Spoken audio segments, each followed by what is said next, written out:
주일 예배 시에 가장 적당한 설교 시간은 어느 정도일까? 지난 4월 6일 목회 데이터 연구소가 지난달 3월 21일부터 올해 이달 4월 3일까지 온라인 구독자 886명의 교인들에게 질문한 질문입니다. 여기에 응답자의 46%, 거의 절반 가까이가 담임 목사의 주일 오전 예배의 설교 시간을 30분에서 39분이라고 대답을 했습니다. 이어 29분 이하로 해야 된다. 36%, 40분부터 49분까지 해도 된다. 11%, 50에서 59분까지 설교를 해도 좋다. 4%, 1시간 이상도 괜찮다. 3%입니다. 전체 응답자의 82%는 담임 목사의 주일 오전 예배 설교를 39분 이하로 하는 것이 적당하다라고 본다는 것이지요. 자, 그래서 저도 얼른 제 설교 시간을 찾아봤습니다. 찾아보니까 올해 들어와서 제가 3월 첫 주일, 3월의 월삭 주일 예배 설교가 37분 19초였어요. 할렐루야. 무슨 말씀을 드리는가 하면 저는 39분을 넘지 않았습니다. 얼마나 감사한지요. 이 넘었으면 큰일 날 뻔했다. 평균을 내보니까요, 제가 보통 주일의 설교 시간이 31분에서 36분 사이에 형성이 되고 있더라고요. 사실 이 시간이 굉장히 좀 예민하고 민감할 수 있다고 생각을 합니다. 그래서 이 설문조사 뒤에 어떤 한 교회 담임 목사님은 주일 예배에 보통 35분 정도 설교를 하도록 준비를 하는데 조금 오래될 수도 있고 조금 짧을 수도는 있지만 보통은 그 시간을 맞추려고 한다라는 이야기를 덧붙이며 이런 사족을 달았어요. 아무래도 현대 교인들은 시간에 민감한 것 같다라는 사족을 단 기사를 읽었습니다. 이제 저는 오늘 이 본문을 통해서 종료주일과 고난주간의 시간을 맞이하는 저와 여러분이 이 종료주일, 이 고난주간 한 주간을 어떤 의미로 보내실 것인가에 조금 예민했으면 좋겠다, 이런 생각을 가지고 오늘 말씀을 준비하고 여러분과 함께 은혜를 나누도록 하겠습니다. 누가복음 19장 29절로 32절의 말씀에 보면 예수님의 행적이 예루살렘을 향하시는 중에 벳바게와 베단이 가까이 가셨을 때라고 전제하며 감람산 즈음이라고 이야기를 합니다. 그 마을에 들어가 나귀 새끼 매어 있는 것을 보거든 풀어 끌고 오라라고 제자 둘에게 부탁을 하세요. 그러면 31절입니다. 만일 누가 너희에게 왜 그거 풀어가느냐 물어보면 주가 쓰시겠다 하라, 이렇게 말씀하시고 전후좌우 자초지종을 설명하지 않으세요? 32절입니다. 보내심을 받은 예수님의 제자들은 가서 그 말씀하신 대로라 그랬어요. 예수님 말씀하신 대로. 여러분 생각해 보십시다. 제자들과 예루살렘 가까이 가고 있는 이 길의 목적은 분명하잖아요. 우리는 그걸 알고 있어요. 지금 이 성경을 통해서. 무엇 때문이에요? 십자가 지시기 위한 거죠. 예수님이 왜 이 땅에 오셨어요? 우리를 구원하시기 위해서죠. 우리는 알고 믿잖아요. 우리는 알고 믿는 겁니다. 그런데 이 신앙과 믿음을 갖고 있는 저와 여러분에게 무엇이 더 중요하냐? 이것보다 중요한 것이 있을까? 우리의 죄를 위해서, 우리 죄를 대신해서 우리를 구원하시기 위해서 오신 예수 그리스도가 중요한 것이 아니라 내가 쓰고 내가 사용하는 내 환경과 내 시간과 내 조건이 훨씬 더 중요하다라고 여기는 우리들에게 사순절이라는, 이 순환주간이라는 이 한 주간이 갖고 있는 이 시간의 의미는 무엇일까를 생각해 보고자 하는 거예요. 예수님의 제자들입니다. 예수님과 함께 3년을 예수님의 그 공생의 사역에 동행을 했습니다. 제자 둘이 보내어졌습니다. 나귀 새끼를 끌고 오라는 말씀을 듣습니다. 그들은 이렇게 표현되어 있습니다. 오늘 본문 32절에 보내심을 받은 자들이라는 겁니다. 한번 따라해 보실까요? 보내심을 받은 자들. 예, 저도 여러분도 보내심을 받은 자들입니다. 자, 그런데 전제가 있어요. 교회입니다. 교회가 뭐예요? 교회는 불러내신 사람들의 모임입니다. 세상으로부터 불러내신 사람들, 우리는 교회입니다. 믿습니까? 교회가 어디로 가는 거예요? 이제 하늘나라 가는 거예요? 아닙니다. 어디로 해요? 예, 집으로, 생업의 자리로, 삶의 자리로, 세상으로, 우리 동네로 보내심을 받은 자들이라는 거예요. 우리 모두가 말입니다. 제자들만이 그런 거겠어요? 이건 제자들만 들으면 되겠죠. 우리가 이 말씀 오늘 읽은 목적이 뭡니까? 오늘 세계교회가 이 공동성서정과의 말씀을 사용해서 예배드리는 이 말씀의 의미가 뭐겠어요? 우리는 하나님의 부르심을 받은 자들이요, 예수 그리스도로 보내심을 받은 자들이라는 사실을 깨닫게 하신다는 거예요. 보내심을 받은 자들이다. 그러면 보내심을 받은 자 맞습니다. 보내신 분이 있어요. 보내심을 받았다는 얘기는 보내신 분이 있다는 겁니다. 우리를 보내신 분이 있다는 거죠. 주인입니다. 명령을 하실 수 있는 분입니다. 그런데 그 주인이 주인 같아 보이지가 않는 거예요. 그 주인이 정말 주님인 것처럼 보이지 않는 겁니다. 아무 흠모할 만한 것도 그렇게 대단해 보이는 것도 아니라고 이사야는 이미 그렇게 예언하고 있어요. 흠모할 만한 것도 그렇게 대단한 것도 보이지 않는 바로 메시아 그리스도의 모습. 그런 것 같았으면 이렇게 했겠어요? 그런 것 같았으면 분명히 믿었겠죠. 그런 것 같았으면 베드로가 아닙니다. 나는 저 사람을 알지 못합니다. 나는 저 사람과 함께 있지 않았습니다. 나는 저자를 알지 못합니다. 모욕을 하며 부정하며 예수님이 아니다라고 이야기를 했겠느냐 말입니다. 정말 그런 것 같았으면 예수 십자가 올라가셨을 때 하나님의 아들이 십자가에 올라가셨구나 가슴을 치며 그 밑에서 끝까지 예수님의 죽으심을 지켜보았을 제자들이 다 어디 갔습니까? 오히려 로마 군인이 예수님 옆구리에 창을 대며 호모 에케, 이 사람을 보라, 진정 하나님의 아들이로다. 이 사람을 보라, 진정 하나님의 아들이로다. 여러분, 교회가 별 볼일 없고 변변치 않고 아무것도 아닌 것 같죠. 성도는 별 볼일 없고 변변치 않고 세상에서 별거 아닌 것처럼 보여질 수 있죠. 그러나 그 속에 품고 있는 하나님의 영광과 능력, 예수 그리스도의 생명은 우리 되게 하는 하나님의 역사라고 믿으시기를 바랍니다. 아니, 믿음이 고백되기를 주님의 이름으로 축복합니다. 별거 아닌 것 같다. 맞아요. 우리가 여러분 세상과 비교해서 뭐 그렇게 대단하고 엄청나고 그럴 수 있겠어요? 크기로 그럴 수 있겠어요? 아니면 우리의 외형으로 그럴 수 있겠습니까? 훨씬 더 조직적이고 훨씬 더 치밀하고 훨씬 더 대단할 수 있는 것은 세상에 얼마든지 있습니다. 그러나 오직 하나님이 부르신 하나님의 자녀 교회만이 갖고 있는 것이 있으니 곧 예수는 그리스도시요 우리의 구주이시고 주님이시다. 이거는 세상에 어디 가도 얘기해 주는 거예요. 세상에 어디 가서도 이거 믿고 따라가는 그와 같은 것은 없어요.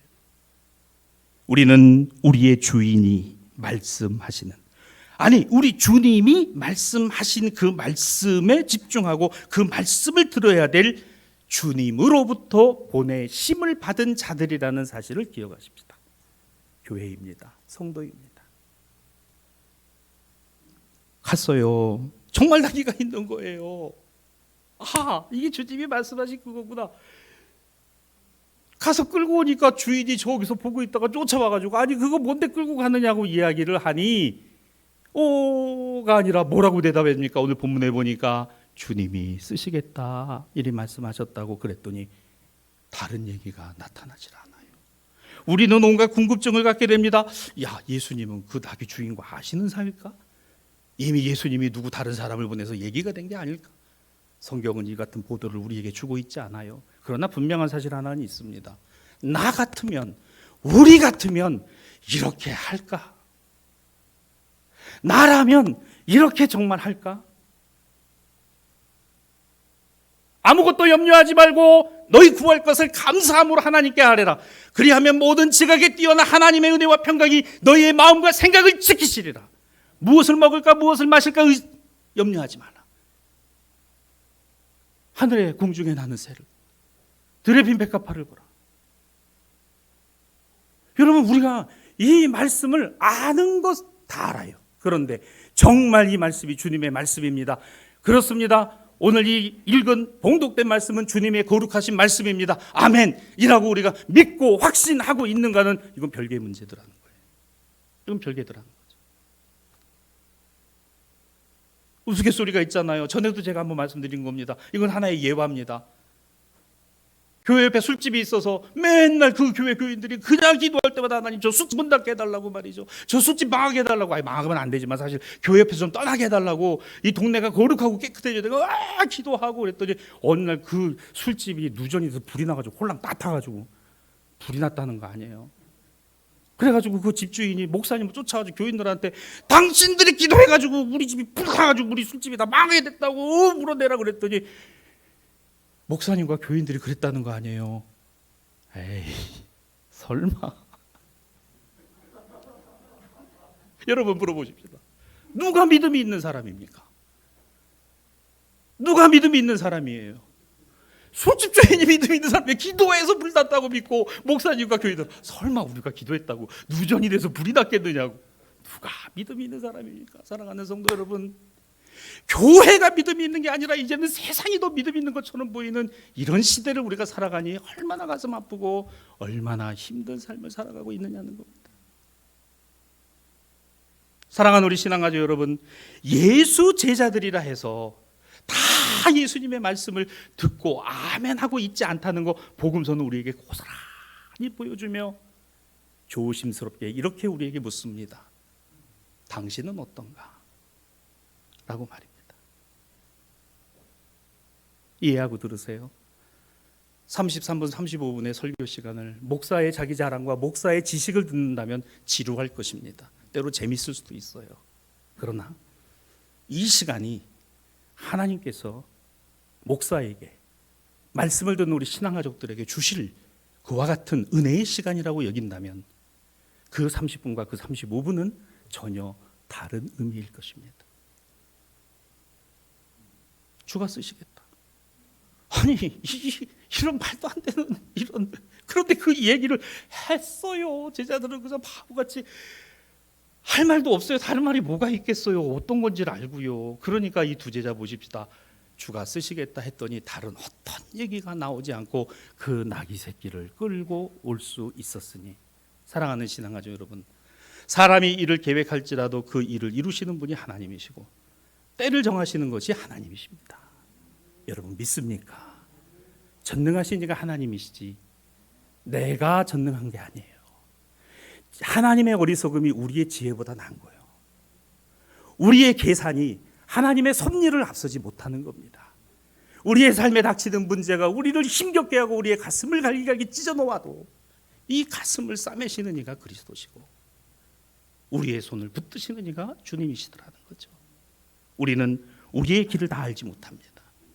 우리의 삶의 모든 것을 우리는 다 안다라고 말할 수 없습니다. 아니, 나는 내가 모른다는 것을 아는 것이다라고 이야기했던 실존주의 철학자들의 말이 진리인지도 몰라요. 우리가 무엇을 알겠습니까? 바람이 어디서 불어 어디로 가는지, 그리고 그와 같은 인생의 의미와 목적이 어디에 있는 것인지. 그렇습니다. 다른 어떤 것은 아니더라도 내가 예수를 발견하고 예수를 믿고 예수를 평생에 내 가슴에 품어 그 예수의 이름으로 살아갈 수만 있다면 이것보다 더 큰 은혜와 축복이 있을까를 성경은 우리에게 묻고 있습니다. 사랑하는 대사의 신앙가족 여러분, 보내심을 받았다라고 믿는다면 우리를 보내시는 분이 계시니 곧 예수 그리스도십니다. 여러분의 가정에 여러분이 아버지로 보내졌고요, 어머니로 보내주셨어요. 남편으로 보내졌고 아내로 보내졌습니다. 자녀로 보내주신 거죠. 여러분의 생업의 자리는 어떻습니까? 여러분이 좋아서 하는 일인가요? 아니요, 하나님이 나에게 주신 사명이니 하는 것이죠. 이것이 그리스도인의 가치관이고 우리의 삶의 목적입니다. 사랑하는 대사의 신앙가족 여러분, 신앙과 믿음의 생활을 자신감으로 하는 것 아닙니다. 오히려 갈등할 때가 많고 고민할 때가 많고 괴로워할 때가 많고 속상할 때가 많고 힘겨워할 때가 많고 눈물 흘릴 때가 많고 한숨 쉴 때가 많고 이와 같은 것이 있을 때마다 때로는 어떤 상황과 현상들이 도저히 이해가 안 되는 하나님의 말씀과 합치되는 것 같지 않은 이 같은 모습을 발견하는 것 어렵지 않습니다. 나아가 자신의 생각과 의지가 신앙과 믿음의 전제가 아니라는 것을 깨닫는 것 또한 쉽지 않습니다. 그러나 이렇게 생각해 보십시다. 내가 주인이 아니고 내가 주인공이 아니고 나를 붙드시고 이끄시는 주인은 주님이시며 그 주님이 내 인생의 주인공이지 내가 내 인생의 주인공이 아니라는 사실 말입니다.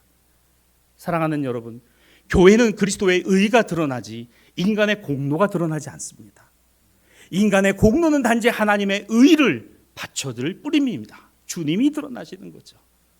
어떻습니까? 이것이 정말 우리의 신앙과 믿음이요 보내심을 받은 사람이라는 인식 속에서 가능한 것 아니겠습니까? 주님의 말씀을 되새겨 봅니다. 우리는 주님으로부터 보내심을 받은 자들이니 그 뜻대로 부르심을 받아 세상을 향하여 삶의 자리를 향하여 나아가고 있다는 사실을 기억하는 이 순환 한 주간이 되시기를 주님의 이름으로 축복합니다. 그 다음에 한 가지 더를 생각해 보려고 합니다. 오늘 누가복음 19장 35절로 36절인데요. 나귀 새끼가 왔어요. 나귀 새끼가 왔는데 자기들의 겉옷을 나귀 새끼 위에 걸쳐놓고 예수님을 태웠다 그럽니다. 그리고 그 걸쳐진 옷 이외에 나머지 옷들은 전부 바닥에 깔리워서 그 길을 지나가시도록 했다는 일종의 퍼포먼스가 나타나 있어요. 여러분, 유대인의 겉옷은요 우리가 입고 있는 이 옷과는 또 다른 의미를 갖고 있죠. 낮에는 뜨거운 태양을 가리며 밤에는 사막의 추위를 막는 효과를 갖고 있습니다. 그래서 이 유대인들의 복식을 보면요 치렁치렁하고 몇 번씩 돌리게 되어 있는 거죠. 과거 우리 교회에서 성극할 때마다 항상 지금 우리 교회는 없습니다만은 이 유리창에 커튼들이 남아나지 않았던 이유가 그런 거죠. 두르면 비슷하거든요. 이불의 역할을 하고 그늘의 역할을 해주기 때문에 이 옷을 벗어서 갈았다는 거예요. 이 옷은 나에게 어떤 의미입니까? 가장 소중한 것이요 없어서는 안 되는 것입니다. 사랑하는 신앙가족 여러분, 이것을 깔아드렸다는 거예요. 남의 것 베껴다가 깐 게 아니라 내 것을 벗어다 깔았다는 거죠. 나에게 가장 소중하고 중요한 것을 말입니다. 예수님은 이미 말씀하신 바가 있죠. 야, 너희들 말이지 둘씩 짝지어 보내시면서 이런 말씀하셨어요. 2벌 이상 옷 갖지 마라. 전대에 모두 채우지 마라. 이런 말씀하신 적이 있어요. 그러니까 제자들이 그 이상도 없었을 겁니다. 그런데 이거를 놓았다는 거예요. 무엇이 느껴지십니까? 생명의 주님, 믿음의 주님, 우리를 온전케 하시는 주님이라는 그 사실 앞에 누가 시켜서 누구의 것을 가지고가 아니라 나의 마음에 나에게 찾아오신 내가 만나는 주님 때문에 내가 그 주님에게 할 수 있는 무엇인가요? 최선이라는 겁니다. 최선이라는 거예요. 여러분, 저는 이 최선이라는 말과 최고라는 말 앞에서 우리 자신들이 겸손할 수밖에 없는 이유를 찾아봅니다. 왜 그럴까요? 최선과 최고는 어떤 하나의 가치의 점이지 그것을 내가 현재 하고 있다라는 것에 미치지는 못합니다. 다시 말씀드리면 최선을 다하고 있다라는 말 속에는 정말 그렇게 하고 있는가라는 자기 성찰과 반성이 담겨 있다는 거예요. 사랑하는 성도 여러분, 제 스스로와 여러분에게 우리 한번 이 말씀에서 생각해 보십시다. 나는 예수님 앞에 최선을 다하고 있는가? 나는 주님 앞에 최고의 것을 갖고 있는가? 드리고 있는가? 라는 거 말입니다. 저도 역시 마찬가지. 우리가 역시 마찬가지. 우리 이렇게 평신도 선교사로 이와 같은 사역의 길을 떠나는 우리 두뇌회를 위해 중보하고 축복하며 우리 하나님 앞에 봉헌하십시다 했을 때 여러분들 그 마음과 뜻을 모아서 담아서 제가 생각한 것 그 이상으로 전달을 할 수가 있었어요. 얼마나 감사한지 몰라요. 저는 여기에 여러분의 기도가 있고 여러분이 무엇을 생각했을까? 최선, 최고. 여러분, 이게 주님이 보시는 거더란 말이죠. 저는 앞으로 우리 교회가 하나님의 은혜와 은총 속에서 30배, 60배, 100배의 성장과 성숙도를 이루어갈 거라고 믿습니다. 근데 그것이 지금의 우리의 이런 모습이 30배가 되고 60배가 되고 100배가 되는 것이지 어느 날 갑자기 있는 것이다? 아니에요. 앞으로 저는 우리 교회가 평신도 선교사들을 이제는 한 가정이 아니라 10가정, 10가정이 아니라 20가정, 20가정이 아니라 40가정을 보낼 수 있는 교회가 될 줄로 믿습니다. 여러분의 기도가 끝까지 주님 앞에서의 최선이 되고 최고가 될 줄로 믿습니다. 이 두 제자들과 예수님의 제자들이 나귀에 깔았던 그 옷은 남의 것이 아니라 내 것이었다는 거죠. 그것을 깔고 그것을 길에 놓고 그 길을 지나가게 했으니, 자, 왜 이와 같은 일이 가능했을까? 누가복음 19장 37절로 38절에 보면 제자의 온 무리가 자기들이 본 바 모든 등한 일로 인하여 기뻐하며라 그랬습니다.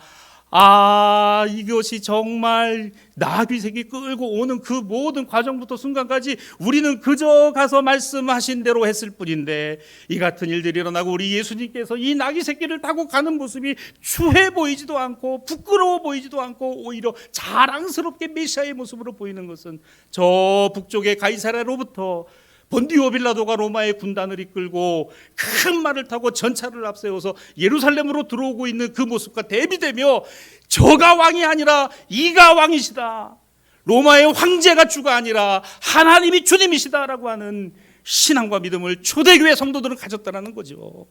사랑하는 대사의 신앙가족 여러분, 내일부터 시작되는 수단의 한 주간 이 나귀의 새끼를 타신 예수 그리스도가 저와 여러분의 삶의 주인이요 우리 인생의 목적이라는 사실을 깨닫는 귀한 시간이 되기를 주님의 이름으로 축원합니다. 말씀을 정리하려고 해요. 사랑하는 성도 여러분, 인간적인 생각으로는 도저히 아니라고 하는 것이 훨씬 많습니다. 그렇죠? 이건 아닌데 왜 이래야지? 이런 건 아니잖아. 왜 이렇게 되지?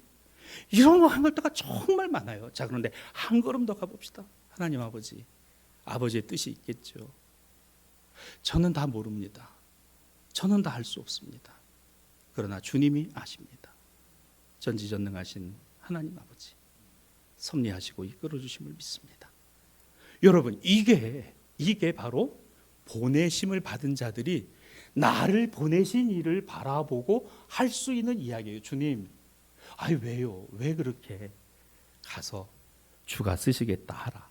그대로 내가 한 대로만 해라. 그 말만 해라. 어떻습니까, 여러분?